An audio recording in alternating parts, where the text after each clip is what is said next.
à tous et bienvenue dans cette nouvelle vidéo. Alors aujourd'hui, on se retrouve pour des activités mathématiques, des activités qu'on va essayer de faire progressivement, c'est très important. Je vais rebondir sur un album que je vous ai lu il n'y a pas longtemps et que peut-être vous connaissez, c'est Les Trois Petits Cochons. C'est un support idéal pour faire des mathématiques, surtout avec les plus jeunes, puisque les petits cochons ne sont que 3. Alors, pour débuter, avec les tout jeunes enfants, on va réinstaller la continue numérique jusqu'à 3 et les quantités jusqu'à 3. D'accord? Donc, je vous ai plastifié et décalqué les 3 petits cochons. Alors, effectivement, moi, je peux les plastifier, mais si vous ne le pouvez pas, vous avez juste qu'à dessiner et puis les mettre sur des petits bâtonnets. Ça fera très bien l'affaire. Donc, dans un premier temps, avec les plus jeunes, ce qu'on va pouvoir faire, tout simplement, c'est de, je te montre combien tu en vois. Très bien, on en voit 1. Ici, je te montre combien est-ce que tu vois de petits cochons. Donc l'enfant va venir compter du bout du doigt 1, 2 et 3.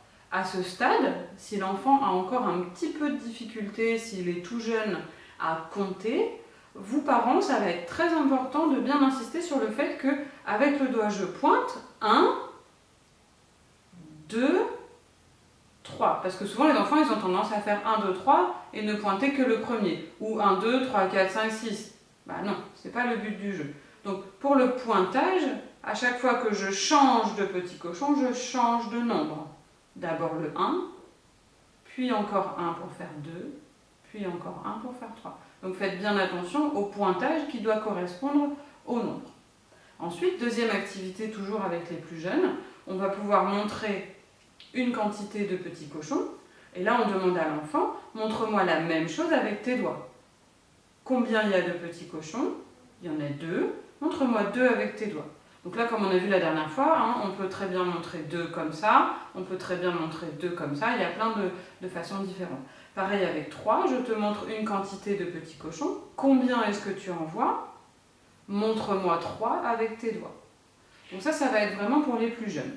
Alors vous allez me dire, pour les plus âgés, qui ont déjà 4 ans, qui ont déjà fait une année d'école l'année dernière, c'est un petit peu simple. Oui, mais on va pouvoir faire évoluer cette activité et on va leur demander pour la première fois de réfléchir à un problème mathématique.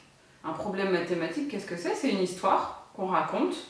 À la fin de cette histoire qu'on raconte, on pose une question. Et pour répondre à cette question, eh bien, il faut soit calculer, soit réfléchir en termes mathématiques.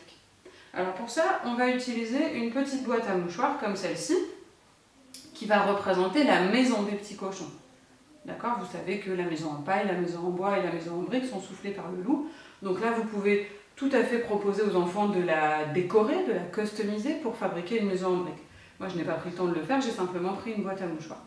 Et là, cette fois-ci, on va venir placer un petit cochon dans la boîte sans lui montrer. D'accord? L'enfant ferme les yeux. On place un petit cochon dans la boîte et maintenant il est évident qu'il n'en reste plus que 2. D'accord? Donc c'est l'histoire de 2 petits cochons qui avaient un troisième frère qui est parti se cacher dans la maison puisque les petits cochons au départ ils étaient 3. On montre 2 petits cochons, combien tu en vois? 2. Ah! Combien de petits cochons sont cachés dans la maison? Et c'est là où l'enfant va être amené à réfléchir, à calculer en quelque sorte pour poser la question et pour y répondre. Donc il y avait au départ 3 petits cochons, il n'y en a plus que 2, il y en a donc 1 qui est parti se cacher dans la maison. Et puis on va réitérer l'opération plusieurs fois. Ferme tes yeux, il n'y a plus qu'un petit cochon qui se promène, combien de petits cochons sont cachés dans la maison? On laisse un petit temps à l'enfant, évidemment l'enfant ne doit pas regarder dans la maison, on le laisse réfléchir, il y en avait 3, il n'y en a plus que 1, combien de petits cochons sont allés se cacher dans la maison? Alors ça va être important aussi de montrer à l'enfant les 3 petits cochons au début ou à la fin de l'activité, peu importe. Vous devez bien lui montrer les 3 petits cochons parce qu'il faut que la réponse 0, elle existe dès le début. Le 0 doit être une réponse envisageable par l'enfant comme étant possible. Parce que sinon après, lors des plus grandes classes, en CP ou en grande section, lorsque la réponse à un calcul c'est 0, les enfants ont du mal à considérer que c'est une réponse que la maîtresse peut attendre. Donc on va montrer à la fin de l'activité, pourquoi pas, ah bah tiens, regarde, il y a 3 petits cochons qui se promènent. Combien y a-t-il de petits cochons dans la maison? Il n'y en a pas, donc quand il n'y en a pas, en termes mathématiques, ça s'appelle 0. Donc ça, c'est le premier problème mathématique qu'on va proposer à l'enfant, c'est-à-dire je te raconte une petite histoire, il y a une situation, et je te pose une question, et tu dois réfléchir toi-même pour trouver la réponse, et pour calculer, pour chercher, pour compter. Donc voilà pour cette activité mathématique, pardon. Elle peut se faire avec des petits cochons, elle peut évidemment se faire avec tout autre support, dans la mesure où ça ne dépasse pas le 3. Là, vous aurez bien compris qu'on n'est plus en train d'apprendre à compter, on n'est plus en train de faire la quantité 3, on est en train finalement de la décomposer.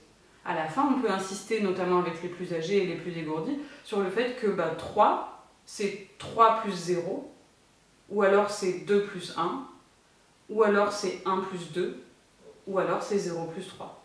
Alors le plus, il interviendra beaucoup plus tard dans la scolarité de l'enfant, mais ceux qui sont déjà prêts à le comprendre, on peut leur dire, en mathématiques, lorsqu'on dit « et », 2 et 1, eh bien on préfère dire « plus ».